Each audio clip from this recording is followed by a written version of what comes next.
ہمارے مشائخ اکابرین میں، ہمارے بزرگوں میں حضرت فضیل ابن عیاض مکی رحمۃ اللہ علیہ بہت عظیم نام ہے۔ ہمارے اکابرین میں حضرت فضیل بن عیاض مکی رحمۃ اللہ علیہ، جب حضرت فضیل کا انتقال ہونے لگا تو بیوی کہنے لگی کہ اللہ کے بندے،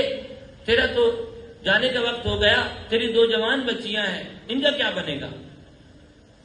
انہوں نے اہلیہ سے کہا کہ تو ایسا کرنا کہ میری بچیوں کو لے کے کوہ ابو قبیس پہ چلی جانا اور پہاڑ کے اوپر چڑھ کر کہنا، اے فضیل کے رب، ان 2 بچیوں کو لائی ہوں میں، ان دونوں کی شادی کروانا چاہتی ہوں میں، ان کی شادی کا انتظام فرما دے۔ ایسا ہی ہوا۔ حضرت فضیل ابن عیاض رحمہ اللہ کا جب انتقال ہو گیا تو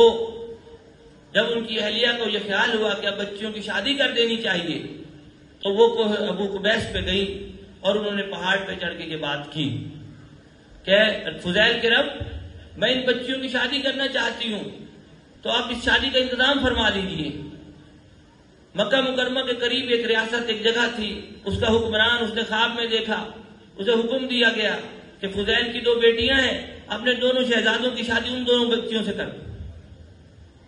یہ فضیل بن عیاض پہلے ڈاکو تھے، ڈاکوؤں کے سردار تھے۔ ہم اپنی زندگی پہ غور کریں، ہم میں خامیاں ہیں، ہم میں کمزوریاں ہیں، ہم میں کوتاہیاں ہیں، ہم میں نالائکیاں ہیں، لیکن اللہ تعالیٰ کی ذات ایسی کریم ہے کہ وہ ہمیں بلا رہی ہے۔ دوسری جگہ ارشاد فرمایا اللہ تعالیٰ نے، یا عبادی الذین اسرفوا علی انفسہم لا تقنطوا من رحمت اللہ، اے میرے وہ بندے، قل، اے نبی صلی اللہ علیہ وسلم آپ کہہ دیجیے میرے ان بندوں سے جنہوں نے اپنی جانوں پہ ظلم کر رکھا ہے، گناہوں کی وجہ سے، نافرمانیوں کی وجہ سے، وہ اللہ تعالیٰ کی رحمت سے نا امید نہ ہو، اللہ تعالیٰ کی رحمت سے